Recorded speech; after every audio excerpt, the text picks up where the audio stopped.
Hello, hello, hello, everybody. It's your girl, Ashley, the amateur expert, and I'm here in sunny California recording live today. On today's show, I will be interviewing a good friend of mine, Troy. We went to UConn together, and I am looking forward to you guys hearing his story. So I'm just waiting for him to get in the room, and then we can get started. Maybe.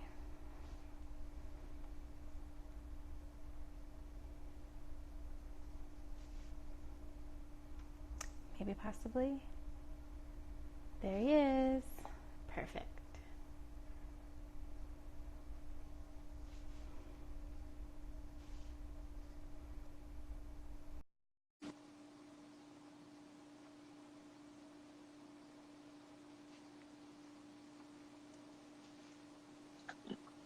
Hi, Ash. Hey, how are you? Welcome to the show.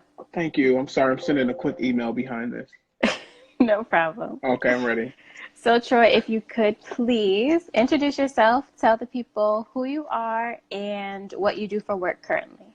So, hey guys, and don't mind my office in the background. This is still a work in progress. My name's Troy Jackson, and I'm currently the Student Support Services Manager of Culture for Achievement First High School in Hartford, Connecticut. Awesome. And when you were a young lad, my dear friend Troy, what did I'm you want to still a be? young lad. I'm So when you still were a, a younger lad, what did uh, you want to be when you grew up? I wanted to be the biggest Brandy fan in the world. No, I'm just kidding. When I was a kid, I wanted to. I think I just wanted to help. I didn't know what it looked like to help, to be honest with you, but I think I just wanted to help.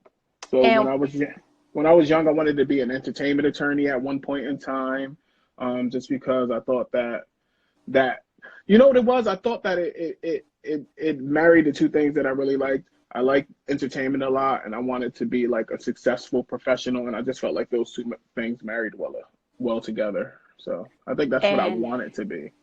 okay, and what did you think success looked like? Ugh. You said that you wanted to marry the two things, your passion and you wanted to be a professional. So what did that look like as far as success goes? I think success for me always looked like a college education. I think that since being a kid, I don't know where it came from, but Mm-hmm. as a kid, I always knew that success meant going to college. Okay. So I went to public schools like a lot of young men who look like me, and I worked pretty hard just because I thought that the barometer of success was strictly academic. So getting straight A's, going away to college, I think that's what success looked like for me originally. By the time I got 15, 16, the success looked a little different. It looked like nice clothes and fancy Mm. cars and a lot of friends and being able to get a haircut every week. But that's what success looked like to me as a child. As an adult, it's a little bit different though. So tell me this, how did you get from the idea of wanting to be an entertainment attorney to Hmm. now where you are as it's a very long title, the Yeah, it's very. student I call myself culture the fun dean. police. Okay, there you That's go. that's what the kids call me. I'm the fun police. I take care of like proms and graduation and senior signing day and clubs and all that fun stuff. So So how did you tell me, can you take me along your journey? So you said college was important to you. Where did you go to yeah, school? I went to I already told them. Go I ahead. went to the only school in the United States of America, the University of Connecticut, because we bleed blue. And I didn't wear this today because I was doing that. I just happened to have it on. Go But yeah, I went to Huskies. UConn. Um, while at UConn, I didn't really know what I wanted to major in. I majored in fun pretty much, but I did get a little education along the way.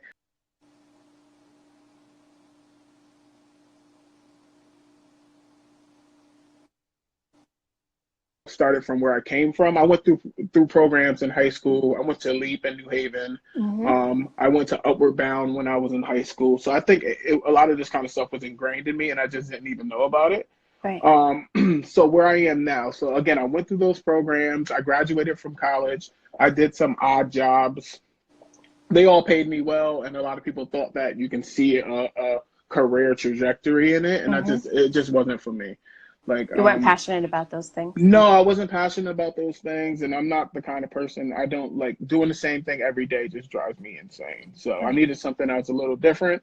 A couple of years ago, I was afforded the opportunity to do some work in politics, which I really enjoyed, but I also, in the same spectrum, realized that that wasn't for me either.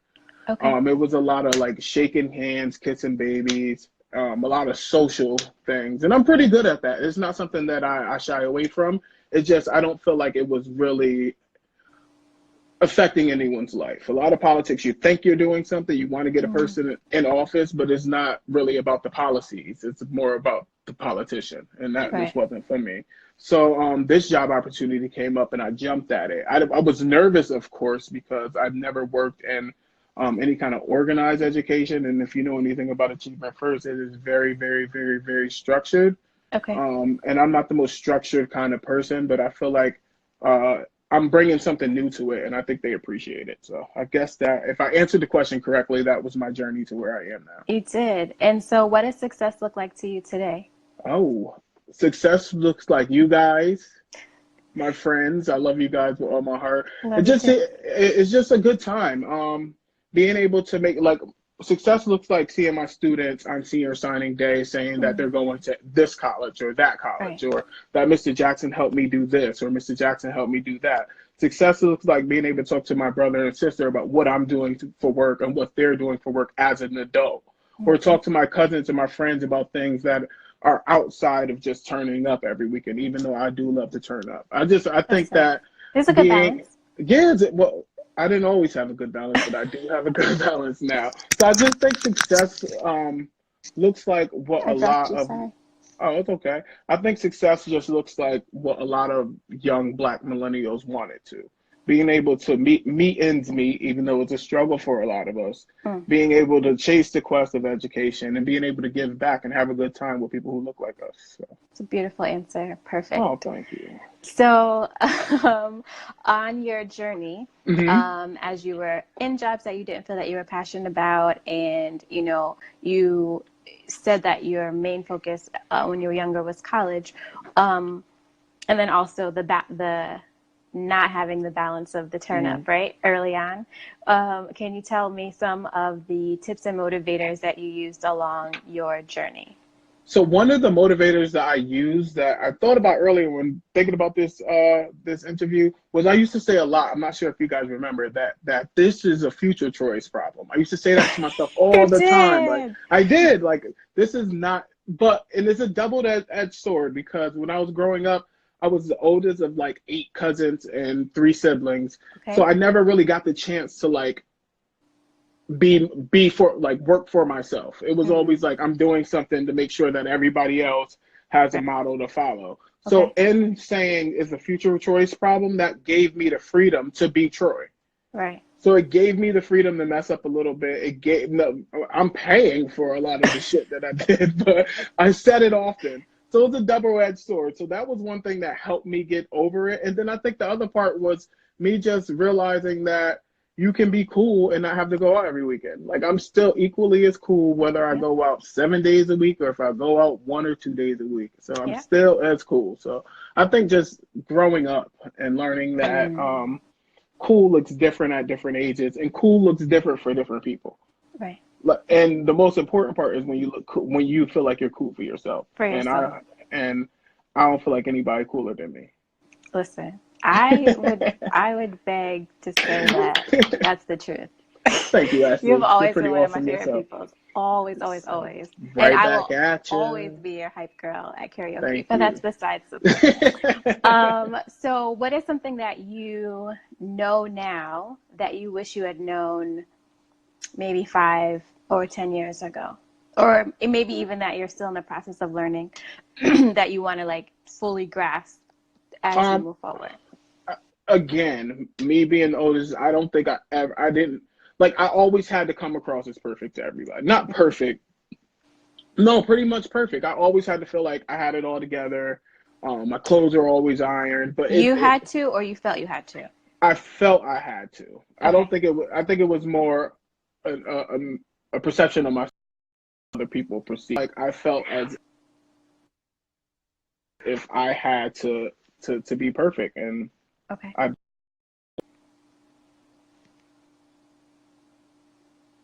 You still there with me, Ashley? I'm here. So Okay. say it again. You felt like you had to be perfect. Yeah, I felt like I had to be perfect for people who like me, regardless of if I was perfect or not. You guys like me the same, whether I mess up or not. Right. But a lot of it was my family. Like it took me a very, very, very, very long time that to realize that my family would love me regardless if I made a Mm, mistake or not. It was okay. always like, oh, they love me because I do everything perfectly. So you And gave it, yourself an added pressure that you didn't necessarily need to have. And yes. as you've gotten older and matured, you're now realizing that that was never there. Yeah, and I think it came from a conversation that I had with my mom maybe a couple of years ago.